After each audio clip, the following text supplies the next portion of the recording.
एक कहानी सुनाता हूँ। ये कहानी है एक सच्चे, निडर, मस्त मौला बंजारे जंगूरा की। वन में पला बड़ा जंगूरा अपने कस्बे का चहीता था। उसके मुस्कुराने से फूल खिलते थे, उसके रूठने से इंद्र बरसता था। तो आइए मेरे साथ, शामिल हो जाइए इस जादुई सफर में। जंगूरा अपने दो निठल्ले परंतु वफादार मित्र इट्लू और पिट्लू के साथ शिकार पर निकला। जंगूरा में जितना साहस था, उससे कई ज़्यादा बचपना और मासूमियत थी।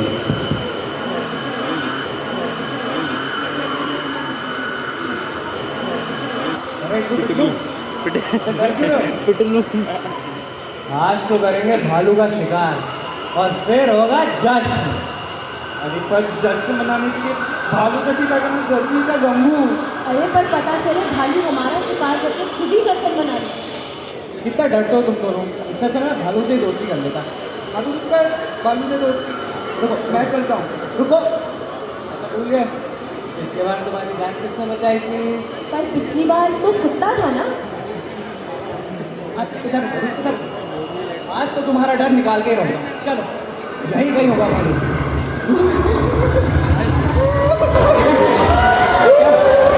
क्या हुआ इट्लू? वो के आगे भी बढ़ेगा। वो क्या भालू?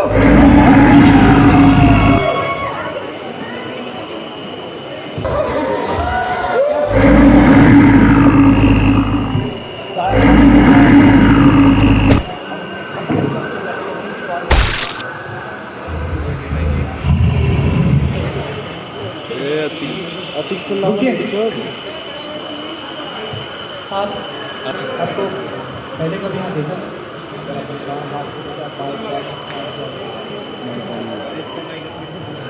अगर अपने दाएं हाथ के बजाय बाएं पैर का इस्तेमाल किया होता तो किसी और में तुम्हारी जान बचाने की जरूरत नहीं होती।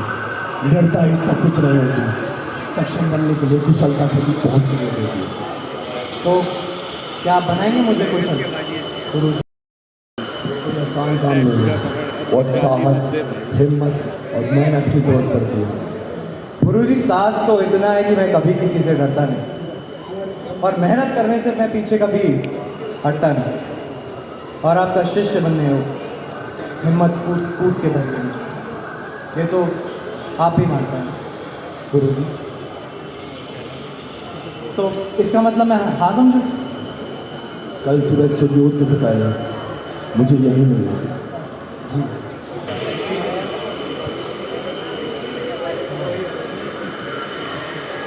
अरे इट्लू क्या कर रहा है? कौन हो तुम? माफ करें, लेकिन ये सवाल तो मुझे आपसे पूछना चाहिए। आपको कभी पहले यहाँ देखा नहीं और देखकर लगता भी नहीं कि आप यहाँ की है। आपको इससे क्या मतलब? वैसे आप कुछ ढूंढ रही हैं? आप चाहें तो मैं आपकी सहायता कर सकता हूँ। मैं इस जंगल के चप्पे से वाकिफ हूँ। क्यों करोगे? क्योंकि आप हमारी मेहमान लगती हैं और मेहमानों की खातिरदारी करना तो हमारा धर्म है। और मैं तुम पे भरोसा क्यों करूं? अरे समझ के आगे गड्ढा है। अरे जंगूरा, तू यहाँ से आने लगा है। मुझे पता है कब से ढूंढ रहे हैं। मेरा तो ठीक है, वैसे मत मना कर। अरे जंबू तो नए दोस्त बना रहा है, हमें क्यों ही याद रखेगा अब ये।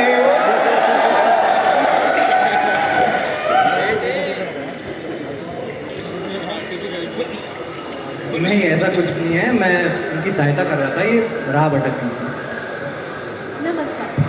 आपकी सुंदरता ऐसी है कि सौंदर्य भी शर्मा जाए। मेरा नाम पिट्लू है। मैं सरस्वती नगर के तट पर रहने वाली एक बंजारी हूँ और ये है मेरा मनबुद्धि भाई इट्लू। और जंगूरा से तो आपकी मुलाकात हो ही चुकी है। प्रणाम, मेरा नाम अवंतिका है और मैं शीश महल की रहने वाली हूँ। अगर आप दोनों का मेल मिलाप हो गया है तो आगे बढ़े।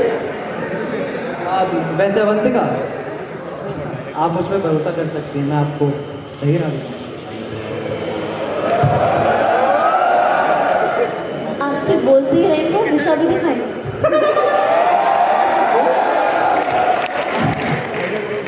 वैसे जैसे इन्होंने बताया, मैं हूँ जंगूरा इस बस्ती का, इस जंगल का एक मामूली सा बंजारा। लेकिन आप मुझे किसी महायोद्धा से कम मत समझिएगा। महान योद्धा। अच्छा, तो तुम्हारी बस्ती के सभी लोग ऐसे ही हैं? अरे नहीं नहीं, अपने बिट्टी चाचा स्वभाव से कितने सख्त हैं। उन्हें मेरे जैसा कुल्ला बांधना भी नहीं पसंद। और अपनी रीका मौसी क्या खाना बनाती है वो, लेकिन मेरे जैसा खाना नहीं पसंद। तो क्या आप मिलना चाहेंगे मेरी बस्ती के लोगों से? सुनने में तो मज़ेदार है, पर मुझे देर हो रही है। मेरी लोग भी मुझे मेरी ही तरह कर ले। अच्छा, तो आप हो गई है। वैसे घबराइए मत, मेरी बस्ती काफ़ी जानी मानी है। आपके लोग आपको वहीं आ जाएंगे ढूंढते ढूंढते। अब चलिए तो सही।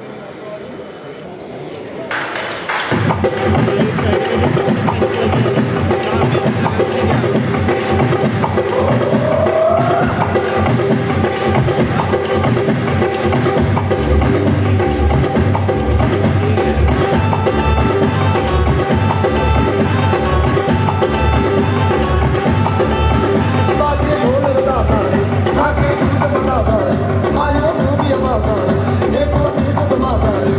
ओ रंगीले रंगीले पल हैं, चमकीले चमकीले पल हैं, बरसे झिलमिल करके लाखों तारे।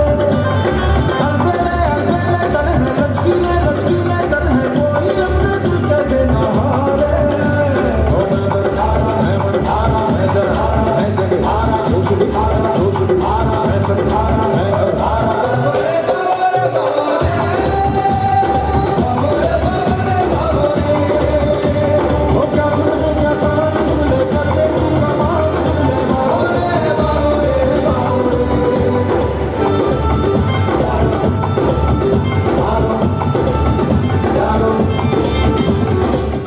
शीश महल के सेनापति पधार रहे हैं।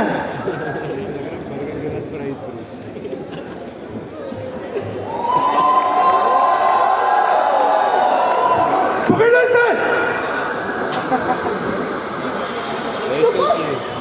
छोड़िए नहीं, मैं ठीक हूँ, छोड़िए नहीं। आप यहीं मेरा इंतजार करिए और ध्यान रहे महाराजा को कुछ भी बोलने की आवश्यकता नहीं है। जाइए।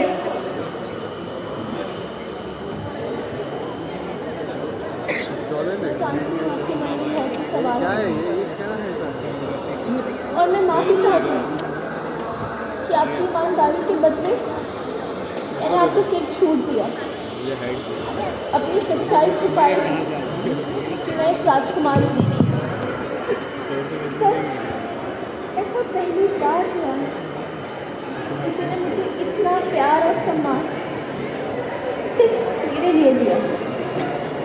राजकुमारी हूँ इसलिए नहीं, और इसके लिए मैं जितना भी धन्यवाद करूँ कम होगा। लेकिन आपने अपने सैनिकों से ऐसा क्यों कहा कि महाराजों को ना बताएं? क्योंकि उन्हें पसंद नहीं आता कि उनके राज्य की राजकुमारी और बहुत जल्द दूसरे राज्य की होने वाली रानी एक छोटी सी बस्ती में रहे। तो क्या आप खुश नहीं हैं इस वजह से? मैं खुश नहीं जिंदगी से, पर तुम्हारे साथ मैं खुश हूँ।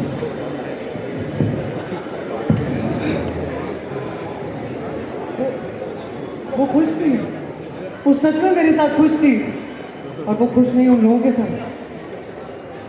मुझे अवंतिका को वापस लाना ही होगा, मुझे उसे यहाँ वापस लाना ही होगा। इट्टू पिट्टू, अवंतिका इस दुनिया की सारी खुशियों के योग्य है, और वे सारी खुशियाँ मैं उसे तुम्हारी अवंतिका का सत्य जान जंगूरा ने तय कर लिया था कि वह मालवा राज जरूर जाएगा, परंतु मालवा राज पिछले 25 वर्ष से क्रूर और कपटी राजा जोरावर की कैद में था। जोरावर के भय से पूरी प्रजा कांप उठती थी। उसकी इजाजत के बिना एक पत्ता तक नहीं हिलता था। जोरावर के लिए पूरी दुनिया में धन, जेवर, हुस्न और अपने घमंड से प्रिय कुछ नहीं था। एक पूर्णवशी की रात्रि को राजमहल चांद की किरणों से खिला हुआ था।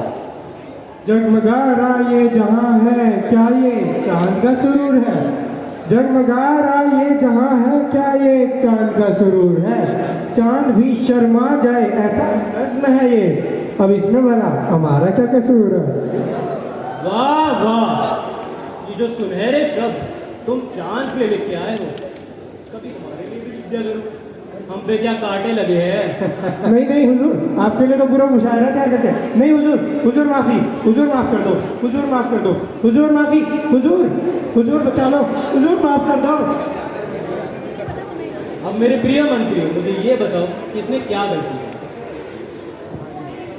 मालवा राज्य की भूमि में जन्मा हर एक व्यक्ति का उगता सूरज भी है और रात का चांद भी है। हम जोरावर सिंह हैं। जय जय जय। शांत शांत शांत। मंत्री जन, जरा अप्सराओं को बुलाया और इस शाम को थोड़ा और रंगीन बनाने के लिए मदिरा प्रस्तुत की है। ये शाम हुस्न की।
यही है ना तेरी औकात? मोहरों के लिए आई है ना तू? ये अपमान सहा ना जाएगा। पूर्णिमा की रात तक सारी अप्सराओं को कारागार की सजा दी जाती है। ये सभा हम समाप्त करते हैं। तकलिया।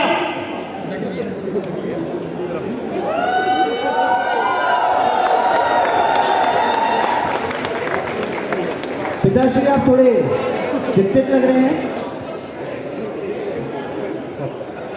पिताश्री, आपकी ये परेशानी मुझसे देखी नहीं जा रही है।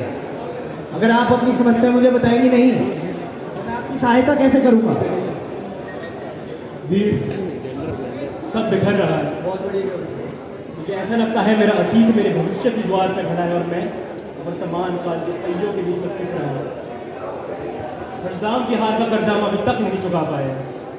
प्रजा नाखुश है और राज्य खजाना भी खाला उनकी दीवार पर है। तख्त का दीप जो रोशनी भरता वो धीरे धीरे बुझता जा रहा है। अब इस अंधकार से निकलने का एक ही रास्ता है, शीश महल की राजकुमारी अवंतिका और उसकी दौलत। पिताश्री, आप चिंता ना करें। यदि कोई भी व्यक्ति आपके सिंहासन पर आंख भी उठाकर देखता है तो उसका हर एक अवशेष इस भूमि से मिटा दिया जाएगा। और रही बात राजकुमारी अवंतिका की, मैं आपको यह आश्वासन देता हूं कि चाहे वो मुझसे प्यार करे ना करे, इजाजत दे या ना दे, शादी तो उसे करनी ही है। उसकी दौलत, उसका जिस्म और उसका रुतबा सब मेरा ही है। जोरावर और वीर अपना षड्यंत्र रच रहे थे। और उधर आखिर वो क्षण आ गया था जब जंगूरा के पद मालवा राज्य की भूमि पर पड़ रहे थे। वन में पला बड़ा जंगूरा, उसे शहर की जिंदगी का कोई मोह नहीं था, परंतु उसका प्रेम, उसका संकल्प उसे मालवा राज्य ले ही आया। खैर, जीवन भी एक हास्यमय सफर है। जंगूरा आया तो अपने प्रेम के लिए था, परंतु उसे आने वाले सत्य की भनक भी नहीं थी। मालवा राज्य का भविष्य, जंगूरा का भविष्य अब एक नए मोड़ पर था। से लिया गया तो ऐसे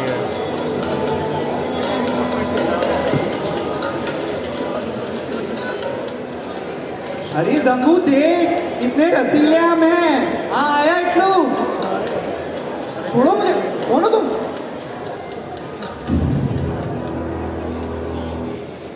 बीस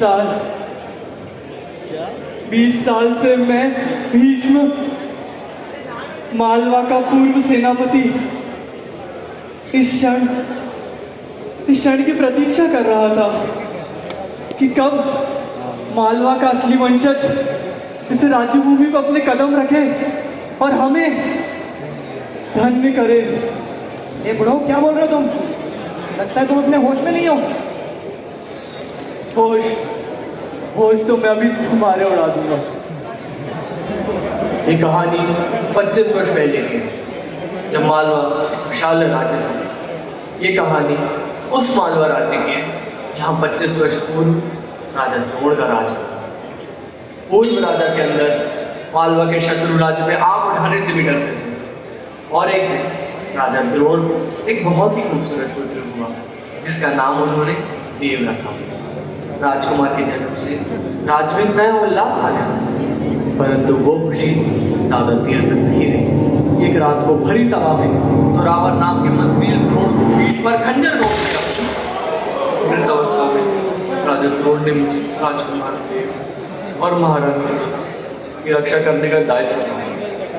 जोरावर के कहे तो मैंने उनकी पत्नी करुणा की हत्या कर दी थी। मैं डकैतों की कैद में घायल पड़ा था। तुम्हारे रोने की किलकारियां पूरे राजभवन मेरे से ये दृश्य देखा ना, परंतु मेरे शरीर में ना ही हिलने की ताकत थी, ना ही मेरे मुख में बोलने की। डकैत तुम्हारी तरफ बढ़ी रहे थे, मैंने अपनी जंजीरों से 2 डकैतों के गले घोटे। 3 और डकैतों को मैंने हमेशा के भवन के पिछले द्वार से निकाला। इसलिए मैं राजकुमार देव को सरस्वती नदी के उस पार बंजारों के पास सुरक्षित छोड़ा है। उनको देवे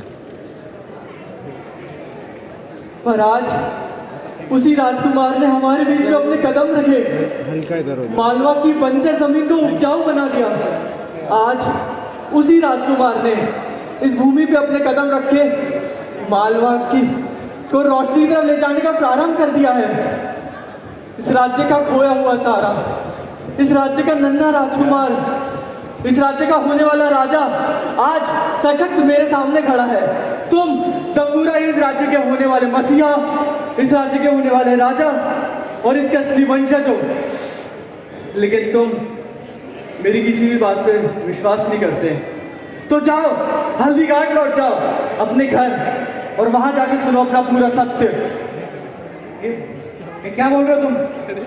तुम्हारी उम्र का असर तुम्हारी याददाश्त पर पड़ रहा है। अरे मैं एक मामूली सा बंजारा हूँ, इस मालवा राज्य का वंशज नहीं।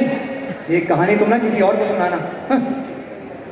मैं समझता हूँ कि तुम मेरे जैसे एक बूढ़े सामान्य जो सड़क पे रहता है उस पर विश्वास क्यों ही करोगे। इसलिए मैं कह रहा हूँ अपने घर लौट जाओ हल्दी घाट, और वहां जाकर सबसे एक चीज जरूर कहना कि भीष्म ने कहा है जंगूरा तैयार है। भीष्म ने कहा है जंगूरा तैयार है। भीष्म ने कहा है जंगूरा तैयार है। उसकी आर्थिक मानसिक स्थिति देख उसे यकीन नहीं हुआ। जंगूरा को लगा कि बुजुर्ग अपनी उम्र के चलते मनगढ़ंत कहानियां बना रहा है। जंगूरा अपने राज्य दर्शन का पहला अनुभव बताने वन की ओर गुफा लौट गया। आ गए जंगूरा? जी गुरुजी, प्रणाम। मैंने सुना कि तुम आज राज्य जाके आए। राज्य की मिट्टी का पहला स्पर्श कैसा है? गुरुजी, राज्य की स्थिति और वन की स्थिति में जमीन आसमान का फर्क है। वहाँ के कपड़े ऐसे चमकते हैं मानो आंखें चौंध आ जाए, और खाना पकाने की सुविधा है, और रात्रि में भी प्रकाश हो ऐसी व्यवस्था है। लेकिन गुरुजी, मुझे एक बात समझ नहीं आती, राज्य के लोग अपनी पूरी जिंदगी चार दीवारी के अंदर कैसे व्यतीत कर लेते हैं? माना उनके पास सारी सुख सुविधाएं हैं, लेकिन हमारे जैसे प्रकृति के पशु पक्षियों के बीच रहने की सुविधा तो उनके पास भी नहीं ना। और गुरुजी, मुझे तो ये लगता है कि आने वाले सालों में राज्य के लोग प्रकृति से एकदम दूर हो जाएंगे। पहली बार राज्य दर्शन के हिसाब से तो तुमने कुछ ज़्यादा ही सोच लिया। इतने लंबे प्रवास के बाद तुम थक गए हो। जाओ जाके विश्राम लो, परंतु कल सूर्योदय से पहले उठ जाना। मुझे कोई बहाना नहीं चाहिए। जी गुरुजी। हाँ, जाने से पहले एक बात बतानी थी आपको। एक हास्यमय वार्तालाप हुई किसी बुड्ढे के साथ। मेरे को राजकुमार कह रहा था, और राजा सोरावर की भी काफ़ी निंदा कर रहा था। कह रहा था पूर्व राजा को किसी मामूली से मंत्री ने मार दिया। अच्छा ही हुआ मर गया पूर्व राजा। अगर अपने आप को एक मामूली मंत्री से नहीं बचा सकता तो राज्य को क्या ही बचाता। और हाँ, उस बुड्ढे ने ये भी कहा जाते जाते कि अपनी बस्ती लौट जाओ और कहना, हाँ, जंगूरा तैयार है। अच्छा, तो तुम्हारी मुलाकात भीष्म से हुई। पहली मुलाकात में तुम्हें बताना नहीं चाहिए था, परंतु अगर भीष्म कह रहा है तो तुम सत्य सुनने के लिए तैयार हो। ये सत्य है कि तुम ही मालवा के असली वंशज, मालवा के खोए हुए राजकुमार देव हो। ये बात भी सत्य है कि तुम ही मालवा के तुम्हारे पिताश्री को जोरावर के षड्यंत्र में मात की थी। ये बात भी सत्य है कि तुम्हारी माँ महारानी करुणा को जोरावर के डकैतों ने बेरहमी से मार डाला। ये क्या बोल रहे हो तुम? अगर हो कौन तुम? मैं कैसे विश्वास कर लूँ तुम्हारा? मैं ही वो मूर्ख राजा हूँ जो एक मामूली मंत्री से पीठ में चाकू खाने के बाद भी 25 साल से जीवित है और अपने पद की तैयारी कर रहा है। मैं ही मालवा का असली राजा, राजा द्रोण हूँ, और तुम जंगूरा मेरे पुत्र हो। तुम झूठ बोल रहे हो, और अगर तुम सच भी बोल रहे हो तो इतने सालों तक ये बात मुझसे क्यों छुपा के रखी? क्यों मुझे एक पिता के प्रेम से वंचित रखा आपको? क्यों मुझे मेरी मातृभूमि से दूर रखा? आपको पता भी है दूसरे बच्चों के माँ बाप को देखकर मुझे कैसा लगता था जब उनकी माएँ उन्हें हाथों से खाना खिलाती, जब उनके पिता उन्हें शिकार पर ले जाते थे। लेकिन गुरुजी, मैंने ये सब करना खुद सीखा। बचपन में माँ बाप के ना होने की कमी मुझे आज भी दर्द देती है। गुरुजी, हाँ, मुझसे रोज मिलते थे, रोज मुझे अभ्यास कराते थे, लेकिन मेरी पीड़ा देख क्या आपको कभी मुझ पे दया नहीं आई? मैं तुम्हारी बचपन की पीड़ा जानते हुए भी तुम्हारी कोई मदद नहीं कर पाया। उसके लिए मुझे क्षमा करना बेटा, परंतु मुझे अपने हृदय पे पत्थर रख के तुमसे दूर रहने के पीछे की मजबूरी समझो। मेरी पीठ पे वार के बाद मैं बेहोश हो गई। कुछ समय बाद मेरी आंख खुली तो भीष्म तुम्हें दरबार के पिछले द्वार से ले जा रहा था। भीष्म ने मेरी दर्द की हार सुन मेरी तरफ मुख किया तो पाया कि मैं जीवित था।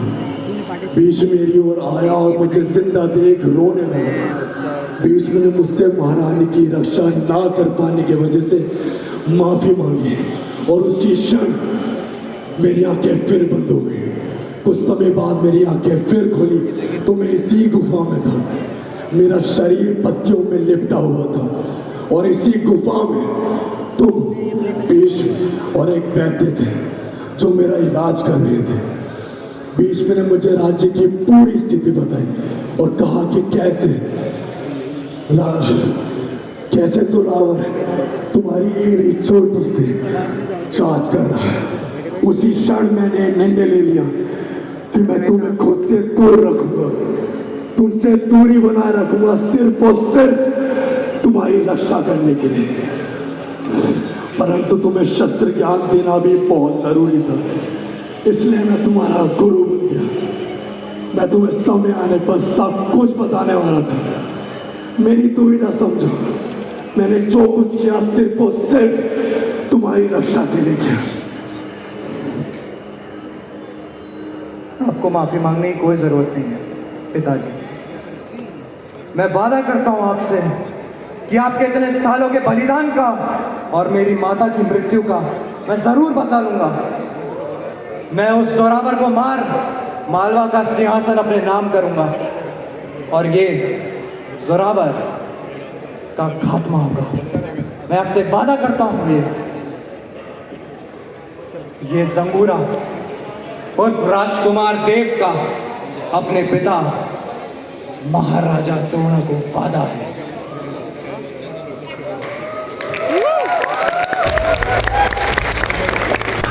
भाइयों और बहनों, वो क्षण आ गया है। आप में से काफी लोग इस बात से वाकिफ होंगे और काफी लोग नहीं। तो आज मैं सबको खुलेआम बताना चाहता हूँ कि मैं ही मालवा का पूर्व राजा राजा द्रोण हूँ। और उससे बड़ी बात, आप सबका चहेता जंगूरा मेरा पुत्र है और राजा होने वाला है मालवा का। मैं जानता हूँ ये बात सुनकर आप सभी लोग अचंभित हो गए, लेकिन ये बात सत्य है। मैं हमेशा आप लोगों के साथ एक बंजारा बन के रहा, पला बड़ा खेला कूदा, यहाँ तक कि अपनी जान पर खेलकर आपकी सुरक्षा तक करी। लेकिन क्या कभी आपसे कुछ मांगा? कभी नहीं। लेकिन आज मैं आपसे मांगता हूँ आपकी मदद, मेरे माता पिता का बदला लेने में और मालवा का सिंहासन वापस जीतने में। मैं चाहता हूँ कि आप मेरे साथ एक युद्ध पर चलें, एक महायुद्ध उस जोरावर के खिलाफ। हम क्यों अपनी जान खतरे में डालें? पता है जोरावर कितना भयानक है, उसकी सेना कितनी शक्तिशाली है। जोरावर से युद्ध में जाना मतलब हमारी मृत्यु तय है। रिका मौसी, रिका मौसी, रिका मौसी।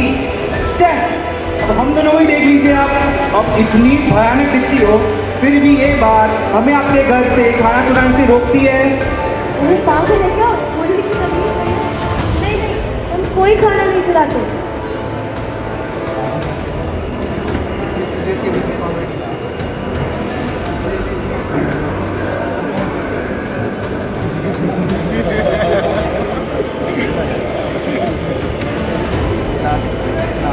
मैं इस बात से वाकिफ था कि जंगूरा ही राजकुमार है और यही है द्रोण, मालवा के पूर्व राजा। पर हमने ये बात सबकी सुरक्षा के लिए अपने आप तक सीमित रखी। मैं मानता हूं कि युद्ध हमारा नहीं है। मैं ये भी मानता हूं कि हमारी सेना जोरावर की सेना के सामने बहुत कमजोर है। पर आप मुझे एक बात बताइए, क्या आपको याद नहीं 25 वर्ष पहले हर्षभाग के डकैतों ने हमारा जीवन कितना जटिल कर रखा था? वे हमारा भोजन, हमारे अस्त्र, हमारे खेत सब कुछ नष्ट कर देते थे और तो और हमारी लड़कियों और हमारे बच्चों को अगवा कर उनकी काला बाजारी और गुलामी भी करवाते थे। आपको क्या लगा हम आजकल अपने बिस्तरों में चैन की नींद क्यों सोते हैं? क्योंकि राजा द्रोण और उनके सेनापति भीष्म ने हमारे साथ मिलकर उन डाकुओं का नामो निशान मिटाया था। तो क्या आज ये ठीक होगा कि इन दो भाइयों के इतने कर्ज में होने के बाद भी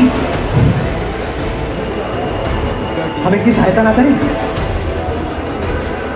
मैं मानता हूं इनका दर्जा शाही है क्योंकि हमें इनसे अलग करता है, पर अपने हृदय से और अपने कर्मों से ये भी बंजारे हैं।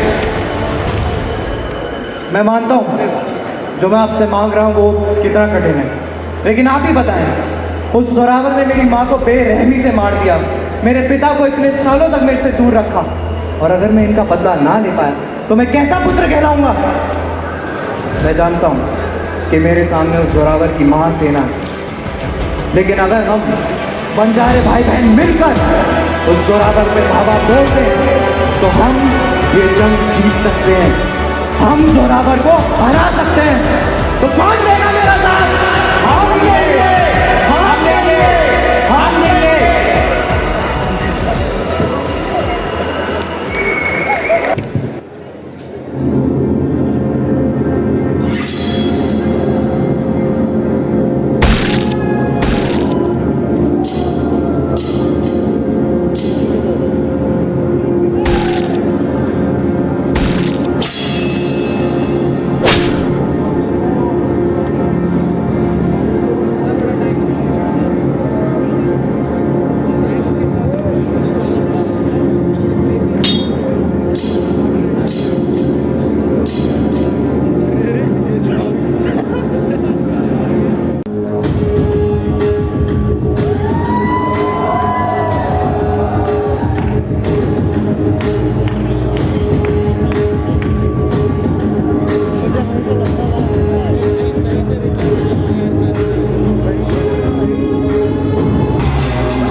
जंग तू ईमान से जीत के दिखा।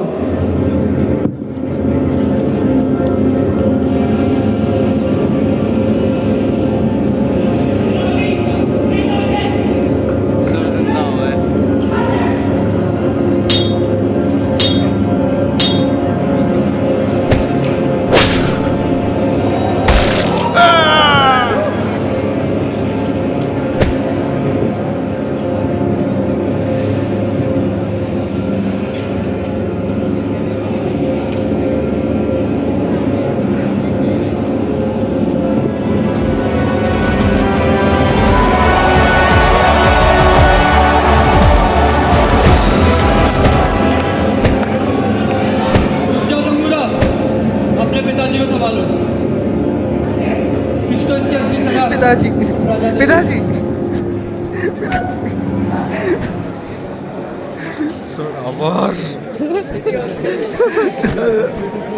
पिताजी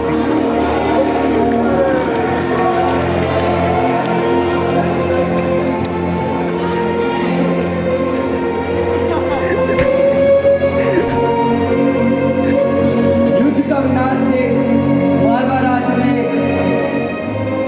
सन्नाटा सा फैल गया था। सूरज की किरणें कम सुनहरी लग रही थी, कोयल की गूंज कम सुरीली लग रही थी। पिताजी जंगूरा ने चंद दिन ही बिताए थे अपने पिता के साथ कि उसकी जीवन में ये हादसा हो गया। परंतु ये मालवा है और मालवा के तक का पिताजी तेज से तेज तूफान से भी नहीं जूझता। मालवा वासियों ने मालवा राज्य को एक सशक्त राज्य वापस बना दिया।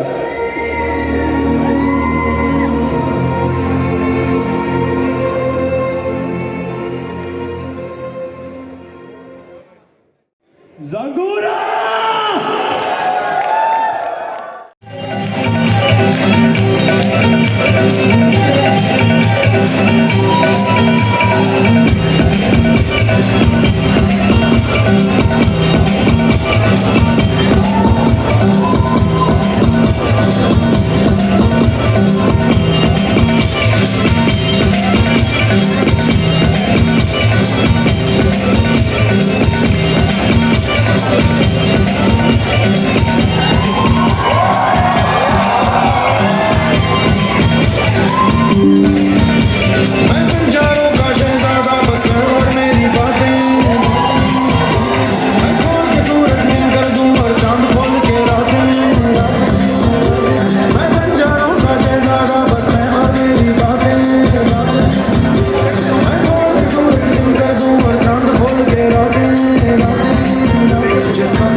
Bye.